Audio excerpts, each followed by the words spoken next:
Hello, hello, hello, everybody, and welcome to another episode of Fantasy for the Ages, a show where father and son sit down to talk about fantasy and sci-fi fiction and such. I'm Jim, the father of all this, and once again, that is not my son. I've got a guest with me again today, a guest multiple times on Fantasy for the Ages, Spencer from the Fantasy Files podcast. How you doing today, Spencer? Good. How are you doing? I'm doing great, but I want to applaud you saying you're doing good because you have not had the day you expected so far, as typified by the fact you're recording in your car. Tell us Yep. what's happened that you did not expect today. So Jim and I had this changes episode planned, but we had also had another episode that we were going to do on my channel earlier in the day, a couple hours ago actually. And right as we sat down to do it, the power at my house went out, which means no Wi-Fi. My laptop still had battery, but I did not have internet. Yeah, So we're sitting there having a conversation. We're just chit-chatting, getting ready to start, and then he disappears. But the irony is this happened to me last weekend, and it was during a book club for our Dragon Riders of Pern. I had a recording to do 2 hours later, and thankfully the power came back before then. But yeah, you're just so, okay, literally the pun is intended, you're so powerless when this happens to you. Yeah. What are you going to do? Exactly. Yeah. So yeah. I want to give kudos to Spencer because he decided I'm going to drive to the Walmart parking lot where I can get signal, and we're doing this thing now. Yeah, I really wanted to talk about changes. I read through it twice this week, and Nice. I was Nice. like ready to go for it, so I couldn't miss talking about changes. Thank you. And that is the commitment those of us who love fantasy, who love the Dresden Files, are willing to bring to y'all. Here we are. Yeah.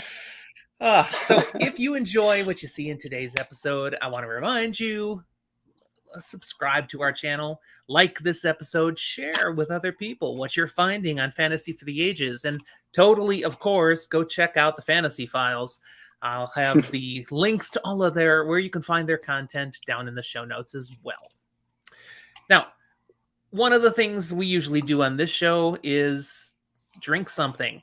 I'm going to guess sitting in a car, you're not drinking anything. I hope you're not drinking anything alcoholic, because no, and to be perfectly honest, I kind of thought about it. I was like, well, my car's going to be off. I'm going to be sitting in a parking lot for probably like an hour and a half. I could probably have a beer. Yeah, but no, I picked up a strawberry banana smoothie from the espresso stand on the way here. It's got some whipped cream and it's really cold, which is good for this weather. I need something cold. So yeah, it works out. Well done. Well, this is kind of funny. I don't have a lot of my drink left because I made this for our first episode. And then I sat here sipping it all through the gap. And then I didn't go up and make another because it's not done. So I made a Long Island iced tea today. It's my go-to drink. And those are my favorites. Yeah. But, if I'm stumbling over something, it's because it was here. And now it's here. Yeah, exactly. When we had started the other episode, I had a glass of whiskey.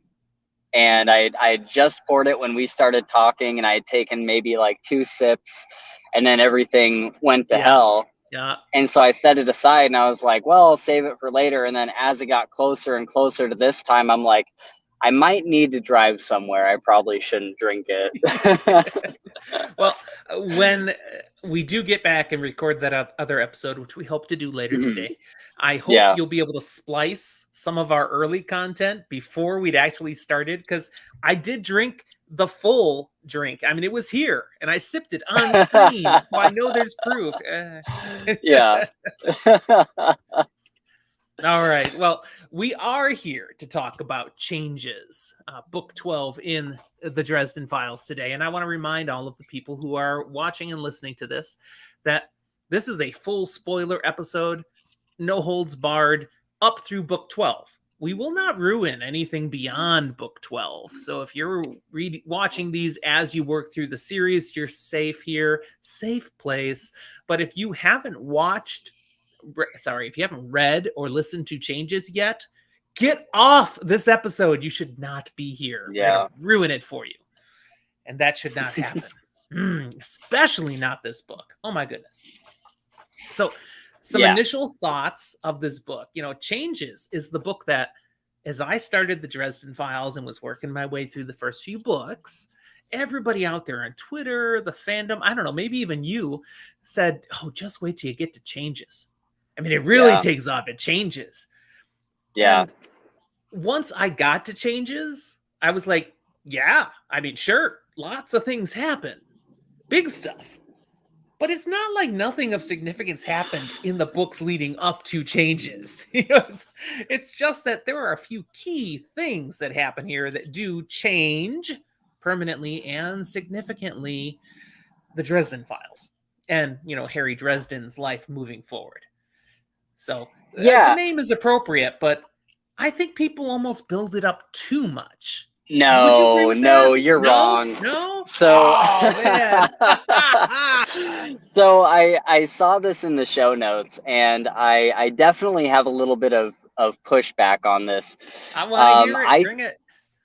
I think that the reason people hype this book up so much, and I think deservedly so, I think it is a significant change of pace from the other books in the series. The first 6 books were definitely like monster of the week kind of detective story. Very episodic. And then and then the story gets a little bit bigger and a little bit bigger. But Changes is where it goes from feeling like an urban fantasy to almost kind of a sprawling epic fantasy. And it really does spiral us into the events of something like Cold Days or Peace Talks or Battlegrounds, where the story is no longer, and I'm not going to spoil anything, but I was thinking it. I'm like, don't do it. Don't do it, Spencer. I'm not. Even though it's told from Harry's perspective, the events of the story get so much bigger, and the story becomes about so much more than just Harry Dresden. And I think that Changes is really the place where everything kind of takes a little bit of a turn, and it's like, okay, we're never really gonna see the same things that we saw in those Monster of the Week books before. And yet I think you could make some similar arguments about Turncoat, which of course the book just before this. There's some real significant things that get dropped in that book that really shift how you view certain characters, how you're looking at the world as a whole. It doesn't necessarily change as much specifically for Harry, but the world changes, the perspective shifts. I mean, this book, it's just, and again, we're going to talk full spoils. So he gets a daughter, and he gets rid of the red vampires. I mean, those are huge changes in here. And there's some other things he learns and some other things that happen, of course. But those two are they're lasting. The impacts go on and on and on. And that's what's big about Changes, in my opinion. And not to mention, I know we'll get to it in detail, but him taking on the Winter Night mantle, Changes is the book where nothing will ever be the same again, ever. Right?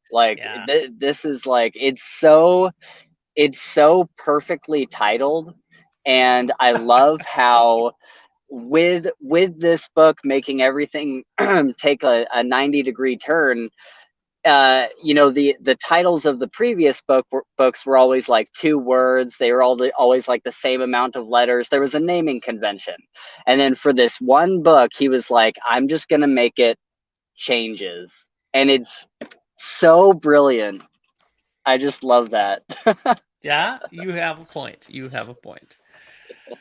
Oh, goodness. Yeah, the Winter Night. I mean, that the hint of this happening was dropped so many times through the series. Oh yeah. So when it finally happens, you're like, well, of course. And yet, how that happens, well, we'll talk about that.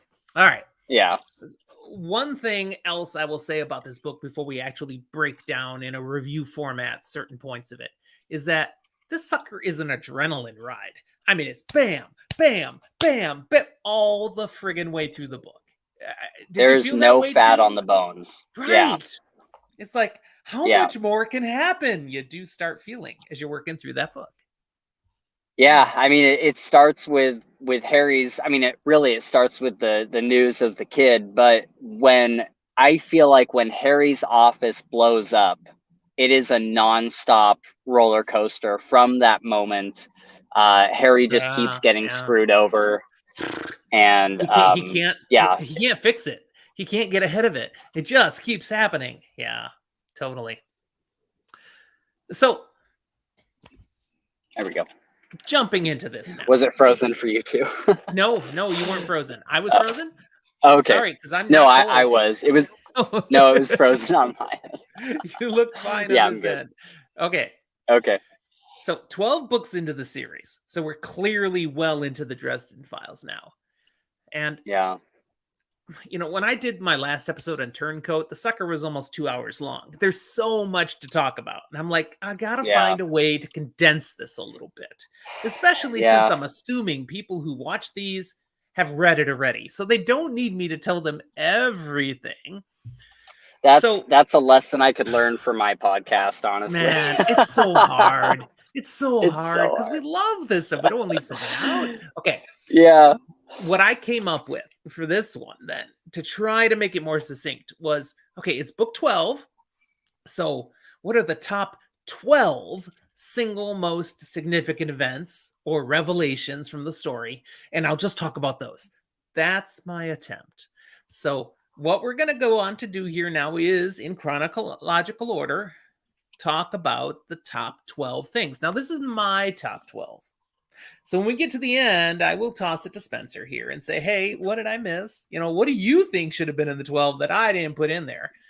But we'll also take a moment to I will try to rank these 12 items of significance to the Dresden Files, and then we'll see how close Spencer's ranking would match to mine as we work our way through a top 12, just kind of for the fun of it.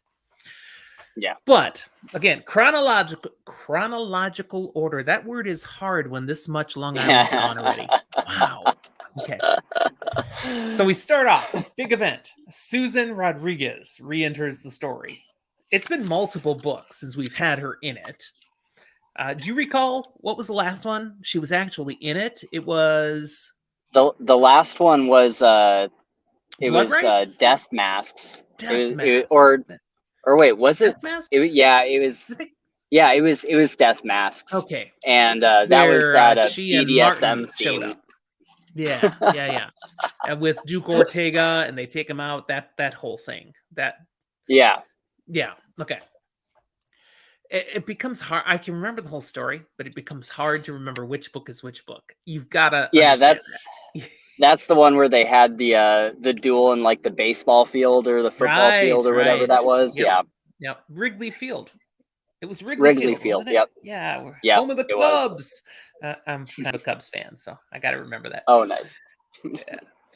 So Susan, all this time we haven't seen her or anything. She's been working with the Fellowship of St. Giles, which we learned about previously, a group of people who've been infected by Red Court vampires. So, I mean, they've been bitten, but they haven't yet drunk human blood yet. So they're like, what's the half comic vampires / movie? I'm thinking of Blade. They're like Blade. Oh, okay? yeah. Totally. Yeah. They're Wesley Snipes here. Okay. They have the powers, but they aren't all bad yet because they haven't fed on human blood.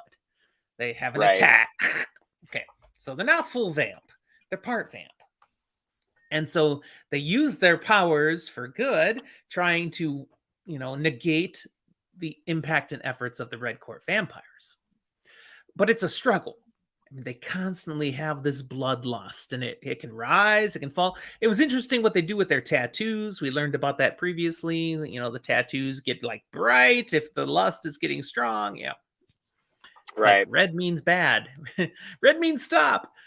Okay. But so she re-enters on the phone, calling Harry to say, "Hey, remember that time we had sex? You know, Yeah. that kinky bondage type, because of that bloodlust thing, and you were like, 'Hey, I have an idea. I'll calm her down with sex.'" Okay, we won't even Right. talk about that right now, but she got pregnant. And she had a kid, and she didn't tell Harry, and she intentionally Yeah. didn't tell Harry. Why not? Spencer, why did she not tell Harry about this? Yeah, so this is the most like backwards thinking thing ever. Yeah, I've never been able to like come to terms with Susan making this she was decision. wrong. Yeah. Yeah. She doesn't tell him because Harry has a lot of enemies, and in one of the previous books he had an army of zombies trying to break down his door. And so she True. kind of Yeah. thinks, will he He's a even be deadbeat. safe over there? Yeah. Yeah. Sorry, I Yeah, couldn't help myself. Sorry. will their daughter even be safe with Harry, And Right? I think that that's a fair question, but that's something that you figure out together. Maybe you find somewhere mutually agreed upon where the daughter could Yeah. stay safe, or maybe Harry could work on, moving to somewhere that is safer than his dingy apartment. Because I think if he had known that he had a daughter and known that he had to protect her, I think he just kind of stays in that apartment because he knows that he can defend it. He knows that he's safe. But if he Mhm. knew that he had to defend someone else, he probably would have gotten somewhere even safer. He probably would have, made some sort of stronghold somewhere. So she And didn't so even give it's him the it's chance to think about that right. and to make a Yeah, decision, to be a dad. exactly. Yeah, it's Yeah. not very fair. And No. he feels very wronged by this. It's like, how Yeah. could you? But Yeah. of course, in this introductory part of the book, it's not just, "Hi Harry, we have a daughter, long time no talk." But she's been kidnapped Yeah. Right. by the Red Court vampires. Holy cow. So Duchess Ariana and her faction have kidnapped Margaret Angelica, who we will very quickly just get to know as Maggie, Right. because Susan had hidden her away with these foster parents. Normal life, just kind of a thing. And well, the foster parents were slaughtered, and she's gone now. So now Susan reaches out because she needs help. Help me get our daughter back. That's a heavy Yeah. load to dump on Harry just like that. So Yeah. there's some psychic weight, that this book opens with for Harry Dresden. Yeah. All right, so that's all point one. Okay, we talked. We got one. Okay, second point. Harry's sitting here listening that, okay, Duchess Ariana Ortega has my daughter. Why? And he leaps to the conclusion that this could be revenge over the death of her husband, because Duke Ortega, and we already talked about it earlier back in Death Masks, he was the Red Court assassin, basically, came out to try to take out Harry Dresden in a duel and end the war, Right. supposedly. And it didn't go the way Duke Ortega would have liked, but it really didn't go the way he'd like at the end of the book, when Blackstaff McCoy, Ebenezer, drops a satellite on his complex in Central America and totally takes out Duke Ortega and all of his peeps. Apparently, Ariana was having a facial that day or something. I mean, she wasn't there, Yeah. and she must have had a few people with her because she still has people, vampire people, and such. Yeah. But so he's like, okay, she might be a little upset about that. So this is more than he can take on by himself. So he decides, I need to go to Edinburgh.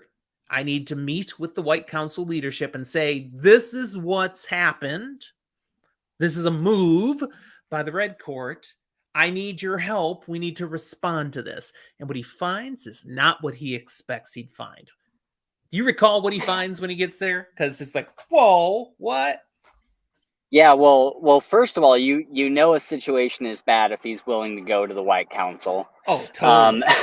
Yeah. And he shows up and she's holding court at Edinburgh. She's there. Yes. She's there. And she's like, I'm here to make a peace treaty. All we want is peace. Like, we understand, like, you know, deaths have happened on both sides of the fence, and we just want to, you know, mend everything.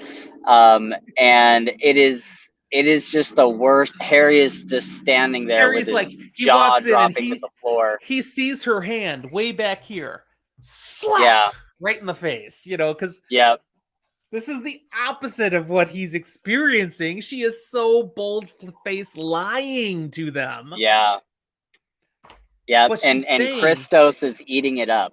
Yeah, she's saying exactly what they want to hear. They are tired of this war. You know, people like Christos, they still blame Harry for this whole thing in the first place. Yeah. So, yes, let's put this to rest. So the fact that he is making claims against her, I mean, he challenges her right there in front of everybody to a duel, to the death, to solve this. And the White Council says, no, there's no death dueling happening here. Back off, Dresden. You are not mucking this up for us again. Yeah, so, there's this really, real quick, there's this really great moment with him and Molly somewhere in there too, where he's about to step up and she's got like both her hands around his arm and she's like trying to hold him back, and she's crying and she's like, no, Harry, please don't do this right now. This isn't the place. And like he keeps going and she's like, if you have to do this, at least let me veil you. And it's just this like, it kind of like broke my heart a little bit, honestly. Like Molly just like does not want him to go through with this, but she's like, if it has to be this way, at least let me give you a leg up. And I it's such a small little moment, almost not even noteworthy, but I've always loved that moment between the two of them, because it just shows how Molly is like, if it has to be this way, I'll do it, you know? Now, this is the challenge of boiling this down to only 12 key points. I know. You're right. And thank you. You just interject when you need to, and we do that. But this is a book that's really significant in the relationship between Harry and Molly. Yeah. And I'm not going to talk about it practically at all. Okay. But it's really, it's important. Oh my goodness. Yeah. How can I do this to myself? Okay. So this was my second point. To finish the second point, Harry leaves Edinburgh going, they're screwing me. I'm getting no help from the White Council. I'm going to have to figure out what to do. Yeah. Not a good place to be. So, third point. In that frustrated sense, returning to Chicago, he goes to his office. He's like, okay, let me look through things, figure out what I'm going to do. And while he's there, as he's arriving there, it blows up. Really? Yep. So the punches. Here's another one. This is, boom, boom, boom. Okay. Well, boom, literally, boom. Okay. Yeah. So his apartment building is a mess now. The explosion is in his office, but, then explosions don't tend to be too compartmentalized. So the office building is pretty much a loss. And in the aftermath, Harry learns from Detective Karen Murphy that the FBI is now asking questions. And for some reason, despite the fact it was his office that was bombed, he's being looked into as a person of interest. Right. Yeah. Maybe it was for insurance money or something. What? Yeah. It's not real logical. But of course, this is going to lead him to suspect maybe the FBI is not on the level. Yeah, for sure. Yeah. And I think, you know, who knows? Because like there's we've seen big entities pulling strings so far in the Mm-hmm. series, Yeah. and who's to say they don't have a hand in the FBI? Right. Right. Yeah. All right. So next point, Harry goes on into his investigation further and reaches out to his fairy godmother, Leanne, and she, one of his favorite people in the whole world. Not. So, it's getting desperate when he literally reaches out to her and Yeah, asks for help. But he does get some help. She's not going to all in help. She never will. She's Fae. But she yeah, points him in a direction. And that direction leads him to the head of Monarch Securities. This is the yeah, organization we've heard of before in reference to gentleman Johnny Marcone's female bodyguard, Guard.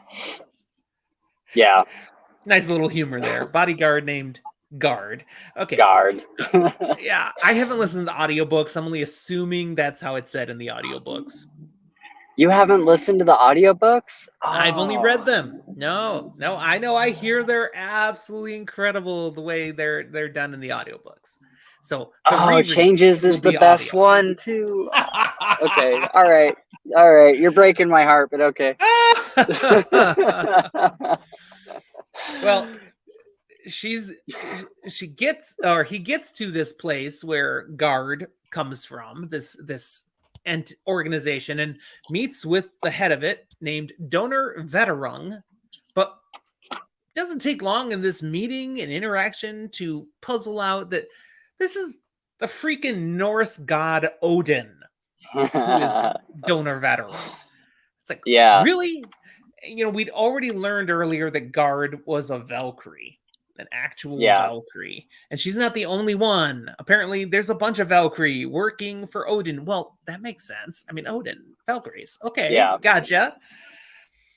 Now, Harry's meeting with Odin / Vaterung is full of implications. There's hints of big things for the future. We do not get to know what all those things mean in this book. There's some stuff dropped. Right. But the But we key do. thing. Go ahead. Oh, sorry. Go ahead. No, I was no, just no. gonna You go say ahead. we do get the feeling from Vaterung that he is more or less on Harry's side. You can tell that he kind of has a liking towards Harry, and that Yes. this may be some sort of friendship that's about to happen here.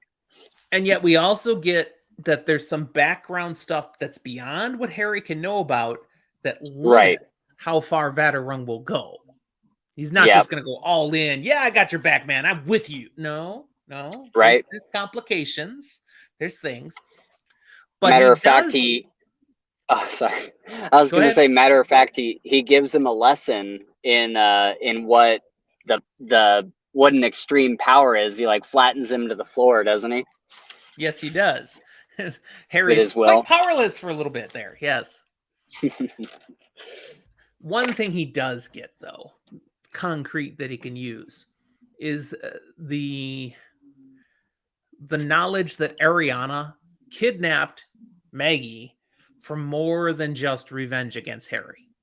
That there's something bigger going on here.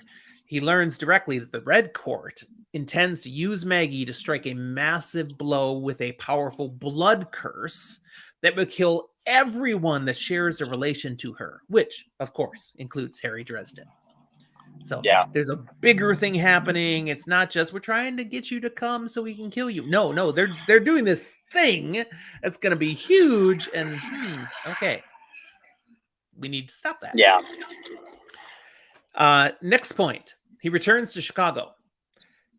And we mentioned already, he was somewhat suspicious of the FBI.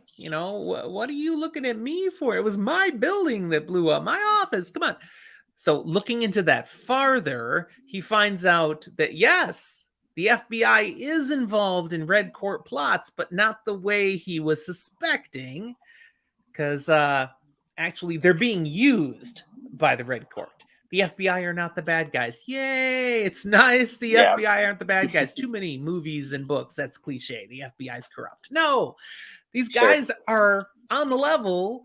They're doing what they think they're supposed to do, but no, they're pawns. They're being Yeah. used, and there's this whole battle that then takes place at FBI headquarters in Chicago. That's nasty. What did you think of that battle? Oh It's like, yeah. holy crap. Yeah, that was nuts, especially I really liked seeing Tilly and how quick he was to be like, okay, like this is scary, but I'm ready to go. Mm-hmm. And then Mm-hmm. Rudolph, on the other hand, is sitting there like whimpering in a corner after all He's this such a tough putz. talk. After Man. all this tough talk to Murphy and Harry, like, you're gonna get fired and all this stuff, and then he's crying in a corner. Yeah. What's that sound? What's that sound? Freaking out. And then we got the big the ick that's going through there, right? And that's just a crazy scene. Is this where they portal into the, what's it called, the Earl King's sanctum? Did this happen? Did that happen of getting out of this? Maybe. I didn't put that in my top 12. So maybe. I can't remember. Oh, man. And again, that's another significant point we could have talked about, but I have to make choices. I know. But I'll mention something significant from what I do dub the Battle of the FBI office, is that it's one of the few times to this point where the forces of the supernatural, of the fae, of whatever, those things that are beyond normal, basically say, screw it, we don't care who notices. We're just doing what we're going to do. We're just doing they it. don't do that. They work in the shadows. And here, no. They just... It's it's very reminiscent of that scene in Full Moon with the Loop Guru. Yes, exactly what I was thinking. Wow, psychic, man. All right. Yeah, because that's probably the only other time to this point we've seen something like this. Yeah. Yeah. So Harry and his peeps just barely survived that experience. I mean, that was bad. That was tough. Not everybody survives that experience, but the people close to Harry, okay, we're fine. We managed to get away. And he returns to his apartment with the intent to regroup, only to find it on fire. The building is burning down. It's like, and again, I said it before, the punches just keep coming. So they just keep coming. The fire's at a point already in his place where there's nothing he can do other than he's like, oh no, the older couple he rents from who live upstairs, they're quite elderly and they might still be up there. We need to help them. And indeed, they are up there. He can't get to the door because of the fire. So he gets a ladder, not a good ladder, and he's getting up to their window to get them out. And Sonia is there to help. Yeah. Well, he falls off the ladder first, and he breaks his back, and Mrs. Spunklecreef tries going up the ladder, and she falls, and then she's like, "God save us!" And then Sanya comes out, and he just like runs up the ladder. It's like just one of those moments where it's like the cavalry came in. Right. But there's the key. Harry was doing what needed to be done. We got to get the people out. He didn't have to do that. But Harry's the good guy. He's going to try to do that. And as you pointed out, he falls off the ladder. He breaks his back. The dude is bad news injured now. And it's not very far along further in that he and others are able to figure out he's paralyzed. He's got no feeling below his waist. Right. Wow. Now that's huge. So that's a moment. Yeah. Okay. This leads to, go ahead. I was just thinking out loud. I was like, it's just a huge moment because you have this destruction of his office, and then you have the destruction of, I think right before this was the destruction of the Blue Beetle. Yeah, I And didn't then you even throw have that in, but you're right. His car is yeah, gone too. Yep. cars gone, apartments burning down, and all of these things have been iconic to the series so far. Like every single one of those things is a staple in every book. Those are like Yep. the three things that Harry owns that The are his. He office, doesn't the have very apartment, the many car. things. Yeah. Yep. Yeah, he doesn't have very many nice things, but he's got his office, he's got his home, he's got his car, and now they're gone. And there's no fixing the Blue Beetle this time. There's No. no fixing this house, his his office. There's no fixing that. Like Yeah. it's not looking good. And now even his body is broken. He doesn't And even now have even his his body. physical capabilities. Wow. Yeah. Yeah, So this leads us to the next point, where he's in this situation where he's realizing he's laying on a stretcher.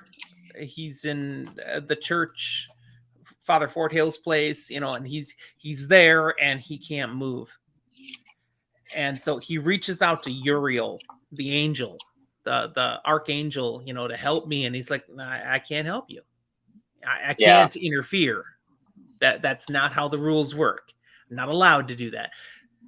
And Harry's got nothing else, but he can't just be here as an invalid because his daughter needs to be saved. Something we've learned about Harry Dresden is the people who need him are far higher of a priority than he is for himself. He will yeah, sacrifice anything to take care of those he loves. So he's got one choice and he takes it. And he reaches out to yeah, Queen Mab, the queen of the winter court of the Fae, and says, all right, here's the deal. This sucks. I can't move. I'll take your winter night gig if you make it so I can move. And she's like, okay, let's do that thing. But holy yeah. cow, let's do that thing. This whole ritual involved with turning him to the winter night is quite the exhibition. Yeah. Yep. Oh, now come on. Harry enjoyed that. He did. Yes. Because any He full-blooded male would have enjoyed that. He didn't enjoy well, afterwards realizing it was broadcast on every network in the fairy supernatural world. well, he did say it was unlike anything else, specifically because he was like, you can't make love to Mab in the same way you can't make love to a thunderstorm or an earthquake. Like, she is this giant being of Force power, of this force of nature. nature. Yes. Yeah. Yes. And so it does paint quite the image. But yeah, it's I'm a still crazy thinking scene. she rocked his world. Come on. Oh You yeah, know for it. sure. Yeah. the Anyways, the he other is the other now the interesting winter knight. Yes, he's now the Winter Knight. And the other thing I really like about this scene is him kind of reviewing his other options. And Jim Butcher has said in interviews that up until this scene, he didn't know which way Harry was going to go. He was trying to decide on if he wanted Harry to take up the Dark Hallow and find a way to do that, or if he would have him take up a coin or something. Right. Jim Butcher knew that he needed to give Harry some sort of power up in order to get to this next tier. But it wasn't until this scene where he actually knew that he's like, okay, I'm gonna do the Winter Night thing because this is what Harry would do. And Wow. it's so interesting seeing Harry talk to Mab in that scene and being like, I can take up the Dark Hallow, I can pick up a coin, and he kind of goes through the pros and cons of all of them and basically tells her that she is the least of all the evils. And Yeah. she's Yeah. kind of like, I don't know how I feel about that. But I love that. And I love two things about that. Yeah. One, that Jim Butcher admits that this is a creative process, that he was figuring out this along the way. He was looking at those options and he decided, I'm going to go with the one that I believe makes the most sense for Harry to have decided. But he wasn't Right. sure until he wrote it. That's awesome. Okay, Yeah. I like that. Isn't that But awesome? also, yeah. And also, I agree. That was the best of the evils because he could have done some other things. Yes, this is the one where Yeah. maybe he has a chance to have some Yeah. control, to maybe sway things more toward the positive than they would be otherwise. So, good job, Right. Harry. Good job, Yeah. Jim. Yeah. Okay. So, next point. Okay, this is done. He can walk again, he can move, but he also has power. He's got the Winter Knight's mantle upon him now, and he's going to learn more and more about that over time. But now he's learned, okay, he had learned this already earlier, but now he can do something with the knowledge that the Red Court vampires will be performing this blood curse ritual at an ancient site of power, the ancient Mayan city of Chichen Itza. Now, Liananshi is ordered to help Harry by Queen Mab. And with his godmother's help, Harry's going to travel to their destination along with his groupies. You know, he's going to bring his people together. But at the initial part of that travel, there's just this funny scene between Mab and Susan, and they're dressing Harry. I'm just very entertained by that. Yeah. The different costume phases Yeah. that they come up with for Harry, and he's just helpless as they work Yeah. through this. That was funny. It's totally inconsequential, but it was funny. I mean, it reminded me of like a yeah. It reminded me of like a rom-com or something where there's Yes, like the at that montage of them trying on all the Right. different suits and Now, stuff. it's mostly inconsequential, but of course, later in the battle scene, this ridiculous outfit Harry is actually wearing in the end has some resistance to the things that he's being attacked by. It's like, wow, these threads aren't so bad. You know. Yeah. But that's not part of my point here. The point is Harry's got the Liananshi to help him get to all the way to the Yucatan Peninsula where Chichen Itza is with he's got Sanya. He's got Thomas. Murphy. He's got Thomas. Yeah. He's got Molly. He's got Mouse. Don't forget Mouse. And Susan and Martin along for the ride as well. So he's got his posse going out, and we've got to try to get close enough to do something. You know, and they figure this is going to be a big, well-guarded event at Chichen Itza. So we've got to get in close somehow. And the Liananshi, she's got an idea. And she turns them all into dogs. Okay, hounds. Now, this is a way back connection to when we first met her and she wanted to turn Harry into one of her hounds. Now, that was a hellhound. I mean, it was a little different. But here she finally gets to turn him into one, sort of. Okay? She makes him a dog. It's awesome. Yeah. But what the best part of that? I mean, do you remember? What's the best part of that scene? We hear Mouse talk. Yes, we hear Mouse talk. And see, I mean, we had plenty of hints that he's intelligent. He's a smart dog. There's more going on there. But here we get to actually hear him, and he's not just intelligent. He's sarcastic. He's snarky. He's bold. I love Mouse at a whole nother level now. And we learn a couple things. We learn that his power, I think it's Leah who's like, you can't do anything here so far from your power, whatever that domain is. And he's like, lady, I live with a wizard. I get power all the time. Like he's essentially saying that he feeds off of Harry's aura, and it's like, okay, that's where his blue light comes from, probably. Right. Not only that, Mouse mentions, I live with a wizard who has taught me to cheat. Yes, it's great. You know, don't tell me what I can and can't do. No. Yeah. We break rules. This is how we roll.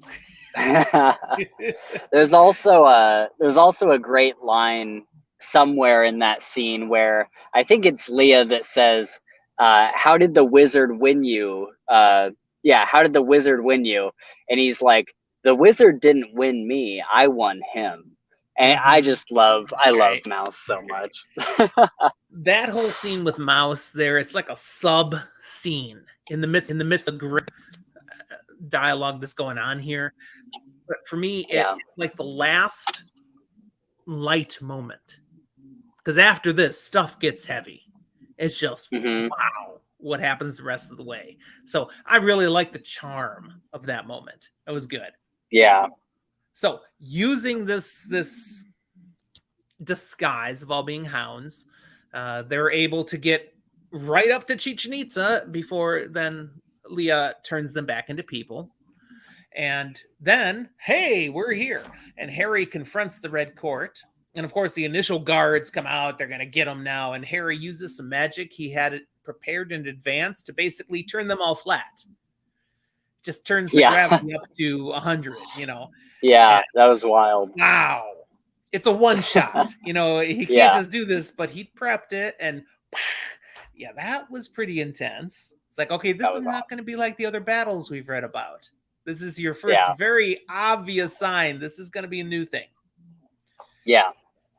And he's able to get heard by the Red King. This is where we meet the Red King. I don't think we'd met a Red King up till that point. Had we? No. No, I don't think so. We met we met Ortega. I forget who the other guy was in the in Grave Peril at the very end there, when he's escaping and he's trying to get Susan out of there, and Bianca is at the end of the hallway, and then there's this other guy that steps out. I think it's Ortega. I think that's Ortega that steps out with Bianca. I can't remember if it was him or the king. Yeah. Okay. I think this is our revelation of the king, our first introduction, and soon to be our last introduction of the king. But he gets the king's attention to a level where the king says, okay, you've shown you can do serious damage. That's fine. We still have the numbers. We could take you out. But tell you what, in, just recognition of all that's gone on, and you have some points and stuff, I'll let you have your duel. I'll humor you. So he gets to duel to the death with Ariana. Now, of course, if Ariana wins, she gets everything she wants. Harry Dresden's dead. Yay. We're going to move on with what we do. If Harry wins, he can have Maggie back. That's his prize. Right. Why does the king let it happen? There's a subtext here that the book clarifies for us. Do you remember why the king allows the duel to happen instead of just trying to kill Harry? Well, because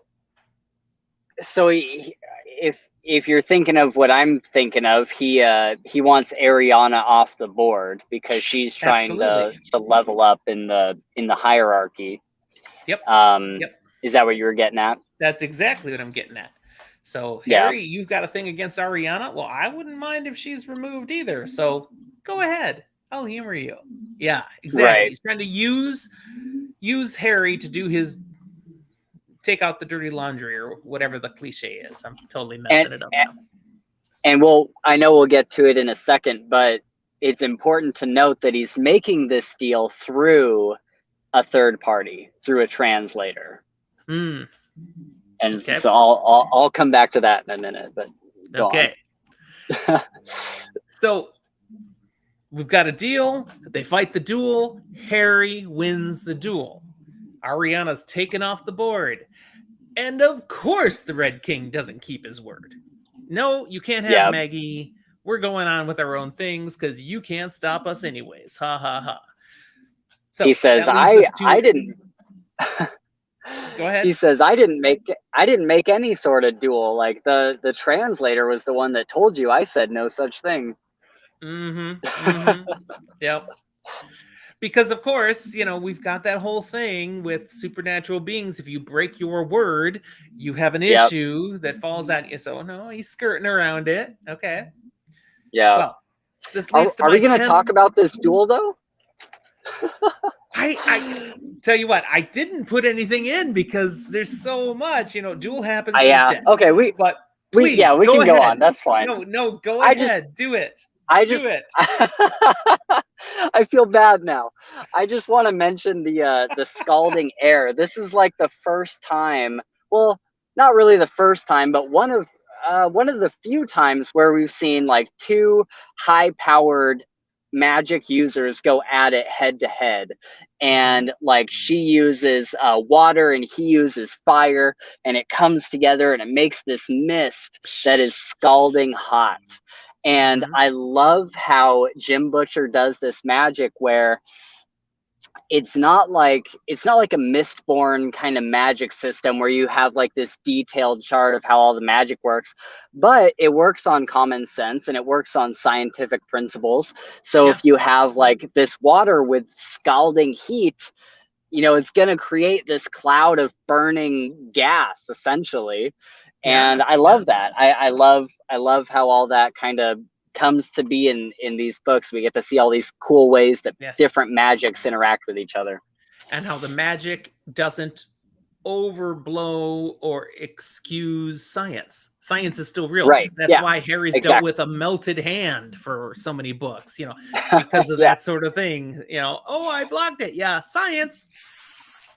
Yeah, that's a thing. Yeah, Yeah. absolutely.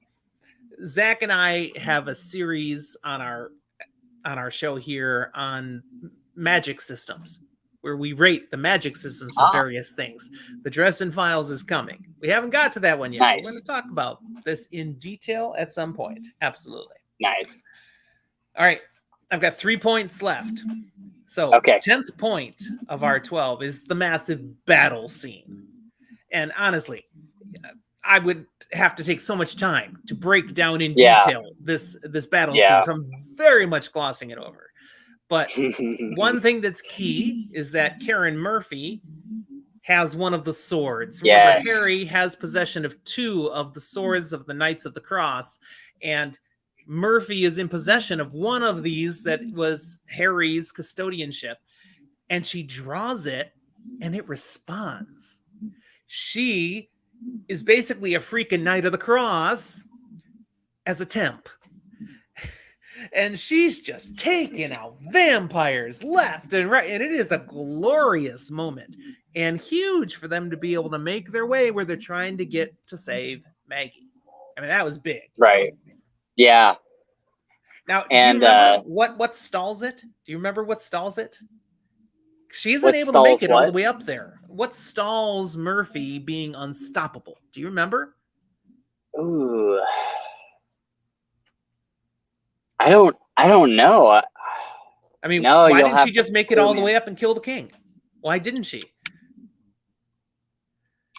There was a psychic attack, but that was something. Yeah, something happens. And okay, I'm the host of this show, and I'm asking a question I don't remember the answer to. This is sad, but something happens that dings her confidence, and I don't remember exactly what it was, but she was in complete belief of her righteousness at that moment, and that's why she's unstoppable. And maybe it was a psychic attack. Something happens that causes her to doubt, and suddenly the sword's right. powerless. She can't do it anymore. It just all falls Yeah. apart. Like at the steps of the pyramid. It yeah. fails. Yeah, I can't remember what it was, but now that you say that, I do remember that. Again, but it's a sub while it point. was going, Wasn't my main point. So that's why I don't have notes. People listening, if you just are like, are you kidding, Jim? Spencer? Seriously, you don't remember this? Send us your hate mail. Give us the notes. Come on, tell us what we should have remembered, and share how aghast you are that we were weak on this point. Well, there's so much going on in that battle. It's so hard to remember every little thing. Totally. There's so much that happens. The other point I want to highlight in this battle is they get to a point where they've done all they can and they're about to lose. It's obvious they don't have the momentum anymore. They're not going to be able to save Maggie. They're not going to make it up to the top of the pyramid and stop the Red King. They're at the end, and the Gray Council shows up.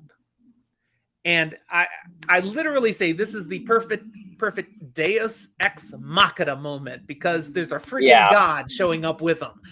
The Norse Yep. god Odin is right there with Ebenezer and others they've brought in of the Grey Council to, here we come to save the day. Yeah. Including creatures from the Never Never, because Oh yeah. Mab is throwing a The little Kanku. assist for her winter night. Yeah. You know, wow. But Yep. all that does is kind of even it out. It's still Yeah. not enough. The Red Court has so Right. much power here, so much happening. It just Yeah. gives Harry a chance. So Yeah. that brings me to my 11th point. With the Grey Council having shown up, with the battle shifting to more of a stalemate for a moment, he's able to make it to the top of the pyramid. Right. And confront the Red King, who's about to sacrifice his daughter, Maggie, to enact this blood curse. But here we have that major shock. This is the biggest shock of the book. That Martin, who we hadn't liked when we first met Martin, and then in this book, we're kind of okay, a little better with Martin. He seems a little cooler of a dude. All right, it's fine. Reveals he's been a double agent. Working for the St. Giles folks, the Fellowship of St. Giles, but no, he was really working for the Red Court and the Red King all along, and betrays Susan and Harry. But betrays, big quotes, because he did it intentionally. He shares it intentionally, knowing this will set Susan off, and she loses control and basically kills Martin. Yeah. She's blooded now, which triggers her transformation to a Red Court vampire. But before she completely loses control, she allows Harry to kill her, which co-ops the blood curse ritual, because he got that dagger away from the Red King. I don't have in my notes what happened to the Red King. Was it just they knocked him away? Do you remember exactly? Because he dies from the blood curse. Harry didn't kill him. Yeah. He just managed. I mean, did someone else help with that? I don't remember. I think he gets kicked. Doesn't Harry kick him or something? I forget. Something. In the chaos of the moment, he's knocked aside. Harry's got the knife, and he literally kills the love of his life, Susan Rodriguez. She goes willingly because she's about to go full vamp. But because she's the youngest of the Red Court vampires, all those she's descended from, which turns out to be the entire Red Court of vampires, all go poof. Yeah. Wow. I mean, wow. The war's over. It's done. There are people who are working for the Red Court who are like the Fellowship of St. Giles, but they're not good. They're bad. So there's part vampires who don't go poof, who are very quickly killed by everybody who hates the Red Court vampires. You know, so the power of the Red Court is done, is gone. But the last part of this that is so shocking is that Harry had to do this right in front of Maggie. Yeah. Maggie doesn't know Harry. Dad, no. She sees a man kill her mother, and she's just this little kid. It's like, wow. Yep. And this is one of the most heartbreaking scenes in the whole series, and it has one of the most quoted moments in the whole series. I used Was this the in your knife. recent episode? Was this the quote? I know you did a recent episode talking about most emotional moments from Dresden Files. No, that was from White Knight. Okay, then we can't talk about that yet. Yeah. But yeah, this one is, I think the quote is, I used the knife, I saved a child, I won the war, God forgive me. Yeah. And it's just all the way Butcher writes that is so, it just pulls on you so bad. Totally. And you've got to do the audiobook at some point, because this is the moment where it's like, wow, James Marsters is a master at what he does, because you can feel the emotion in this moment. He's practically crying while he reads it. It's amazing. I get it. Yeah. All right. Everything on the battlefield is pretty much done, because all the Red Court Yeah. vampires, this overwhelming force, just They're all dead. disintegrate. You know, they're gone. Yeah. It's over. So there's a very quick little denouement that we'll talk about in a moment and some final thoughts. I want to get to my last key point of my 12 points. And that's with, it's all over. They're back in Chicago. And Harry is living on Thomas's boat now because he's got nothing. His car's gone. His apartment's gone. His office is gone. Okay, Thomas has a boat. I want to hang out on your boat. All right, yeah, okay, fine. And we have a scene where Karen Murphy and Harry Dresden sitting on the boat, just talking about all that's taken place and what happens now. And they finally get over themselves and they admit they have feelings for each other and maybe we should explore this. I mean, we as readers have known this for a long time, but Murphy had her police job. That was her excuse for a while. You know, I don't mix work and relationships. Well, she's not a cop anymore. I mean, that's over. And Harry had Susan lingering out there. Well, you know, I mean, he's, how did I put it here on my notes? I have a really bad line, so I have to find it in my notes here. Oh, of course. And Harry had Susan. Oh, yeah, I said, and he's killed that opportunity. Oh, I mean, that's a bad one. Anyways, that's done. That's done. Maybe this should be a thing now, is kind of where they're at. So they agree to go on a date, a real date, not just, you know, let's go get some dinner. No, a real date. She goes home to get prettified. She's going to come back and they're going to go out and they're going to see what happens. And while Harry is waiting for her to return, he's hanging out in the boat. He gets shot.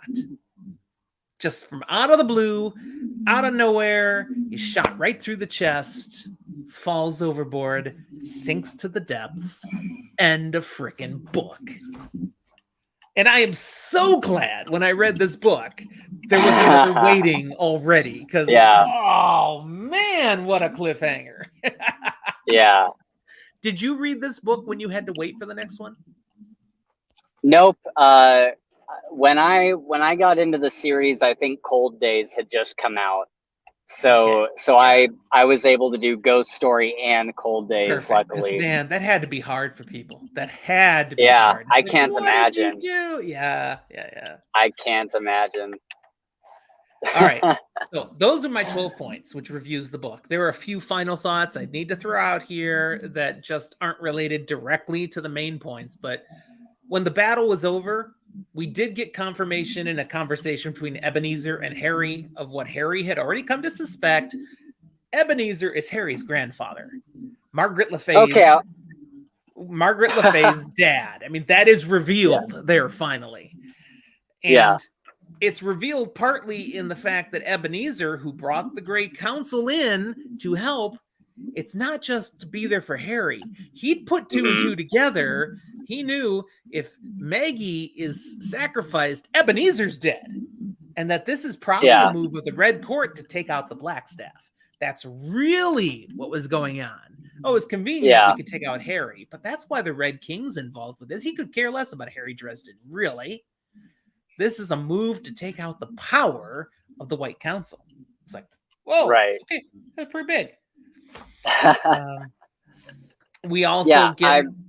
Go ahead. I was just going to say, I'm glad you brought that up because I was like, how is he not going to talk about Ebenezer being his grandfather? Come on. Oh, yep. Had to slip this in here. We also get, Maggie. Harry's got a kid who has no mom now. What do I do? And he accepts the fact, really, that perhaps Susan was right. If she stays with him, she'll never be safe. So he turns her over to Father Forthill and basically Catholic adoption services. You know, find a place where she'll be safe. And I guess the last final thought I have from the book is, okay, so you're reading this book and Harry's dead? What? So and then the next book comes out and it's called Ghost Story. So Harry's dead? What? Yeah. Fun ride for the fans as they go through that. Again, if you've only read through book 12, those of you watching this, I'm not going to tell you anything more. Harry was shot. You saw him. He fell overboard. You die from that. So you'll have to wait and see what happens. All right, Spencer. Yeah. What else? I mean, you interjected a few things along the way. Is there any other really significant plot point that could have been top 12 worthy that I didn't even mention? Anything else? Yeah, I mean, the three I have are the Ebenezer grandpa reveal. Okay. That was huge for me when I was first Yeah. going through the series, realizing that Ebenezer like actually is his grandpa, because there's Right. nothing to really like lead you to believe that earlier on in the series. But if you go back on a reread, you do see like, oh yeah, of course he's his grandfather, It right? Like explains a few things. Yeah. yeah, Yeah. it's such a perfect reveal. It doesn't feel cheap. It doesn't feel last minute. It feels Yes. like it was the plan all along, and that's what I really like about it. My second one is the stone that he gets from his mom that shows him all these different All the ways that he can ways go, through the all the ways. ways. And Yes.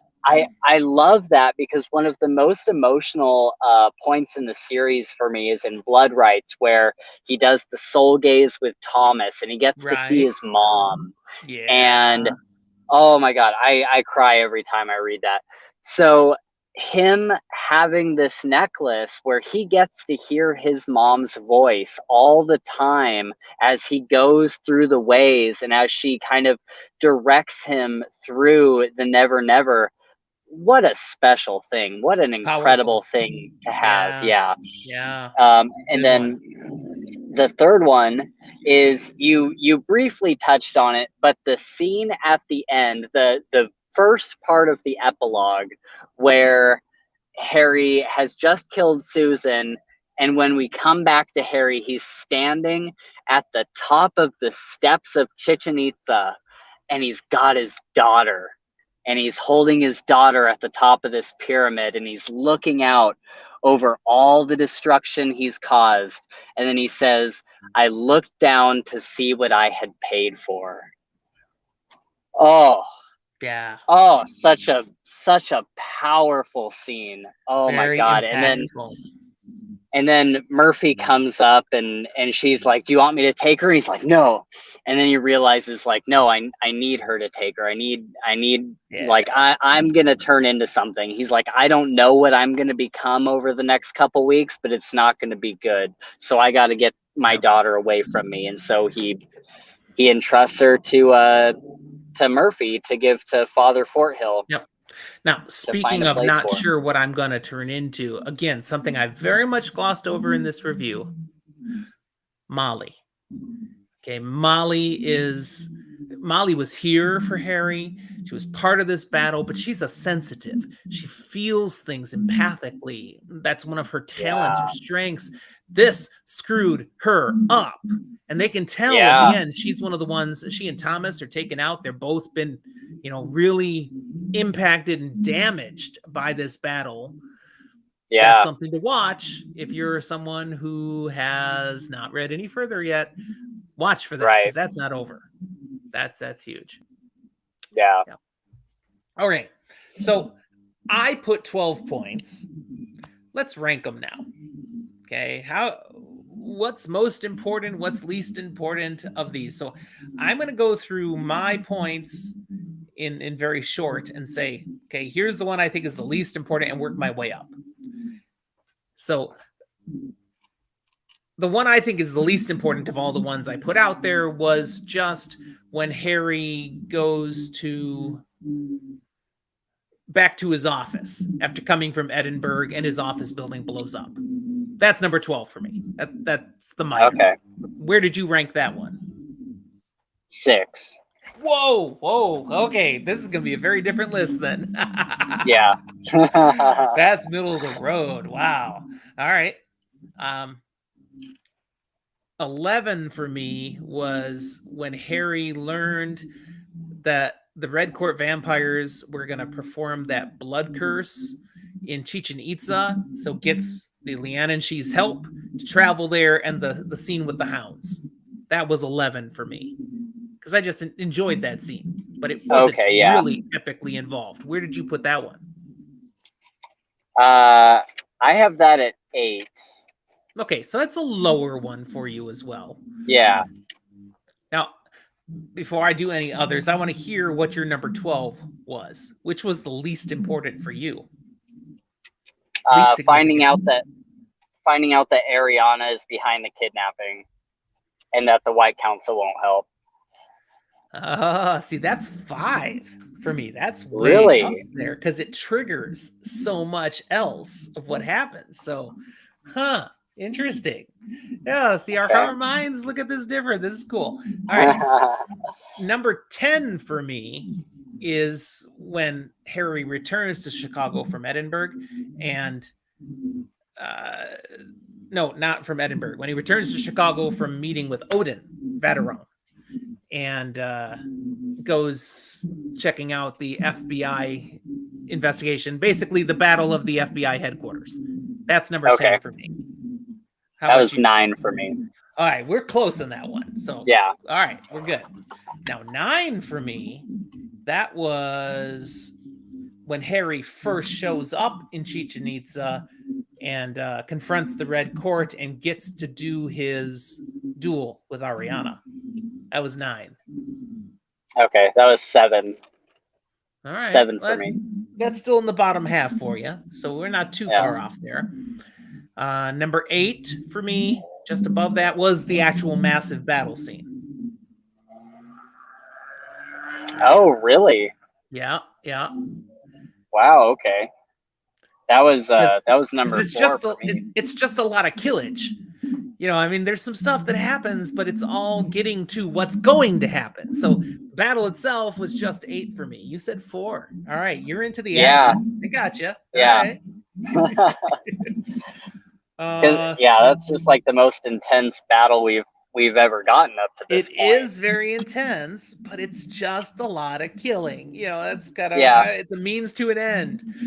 Now, I haven't rated what comes after it yet, so we'll get there. Okay.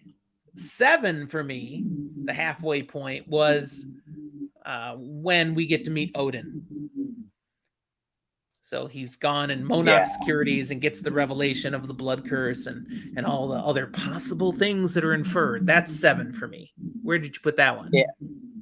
10. Okay, so not as important as a lot of other things. Yeah, that makes sense. Yeah. The opening scene where we learn Susan Rodriguez has a kid with Harry and stuff, that's number 6 for me. You're gonna hate me. I put it as I put it as 11. Whoa! Oh, okay. That's really low, but all opinions are valid. Yeah, clearly you felt other things are more important. And then I'm sure you're going to be out of step with me on this next one too, then, because I put as number 5 the very next scene where Harry has gone to Edinburgh and tries to get the help and finds she's doing this peace talk thing with them and all. You know, that was 5. Yeah. What did you put that scene as? That was my 12. Yeah. See, so we're okay. We're out of sync in an understandable way. All right. Yeah. Okay, that leaves for only 4 scenes left. For number 4, I've got the final scene. Harry getting shot. That's my 4. Okay, yeah. I put that as 2. All right. We agree it's a strong and important scene. Yeah. Number 3 is, for me, when Harry breaks his back at his apartment fire. Okay, yeah, that's 5 for me. Okay, it's strong. It's important. Number 2 for me is when he agrees to accept the Winter Night Mantle. Yep. Yeah, it's 3 for me. And number 1, when every freaking Red Court vampire is wiped out. Yep. That's got to be your 1, right? Yeah. Yeah, it is. Okay. It would be hard to argue there's any scene more important in this book than that moment when Susan sacrifices, he kills her, and they're all gone. Yeah. I mean, that's just, oh man, it's the pivotal moment.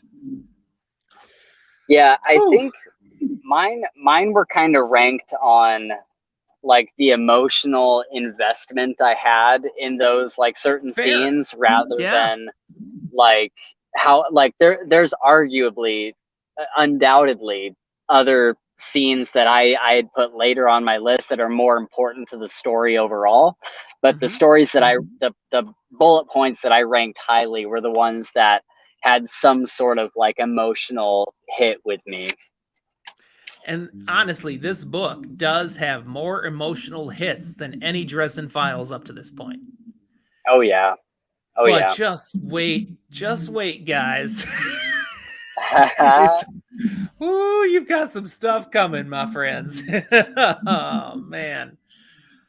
And we need more Dresden Files. I haven't heard absolutes yet on a next book. I mean, we know that he's working on stuff, and I know approximates, but there's been no whiff of, hey, and coming out in November of 2023. I mean, nothing yet, right? You haven't heard anything. Yeah, there hasn't been anything like that yet. But since we're here, can I give a recommendation real quick? Yes.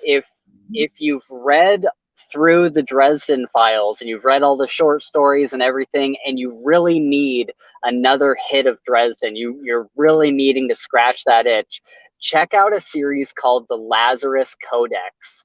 And it's almost it's by an author. I think her name is E.A. Copen. And she writes a series about, I mean, it's basically a ripoff. Like, I'm not going to lie. It's basically like, they wanted to make something as similar to Dresden Files without getting, sued in court as they could.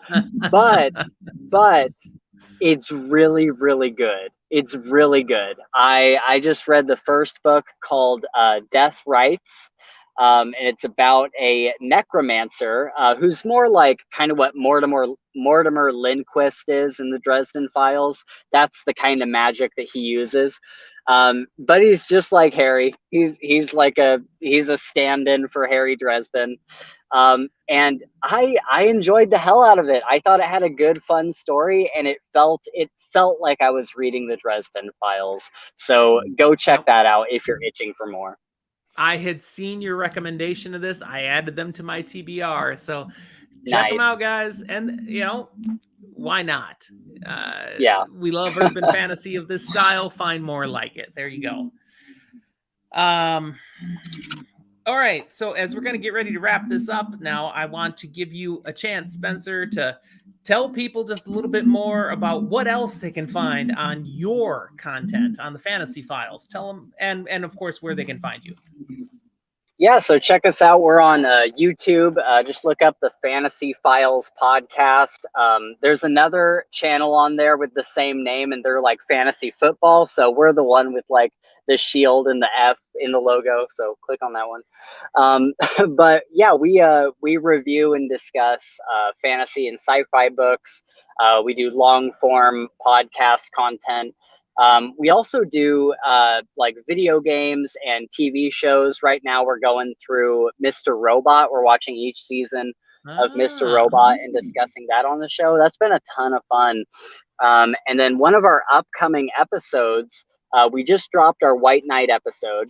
And then I think next week or maybe the week after from this recording will be an interview with Chris McGrath, the guy who does the cover illustrations for the Dresden Files and Mistborn and King's Dark Tidings. And like, if you've been reading fantasy for any amount of time, you've definitely come across one of his book covers.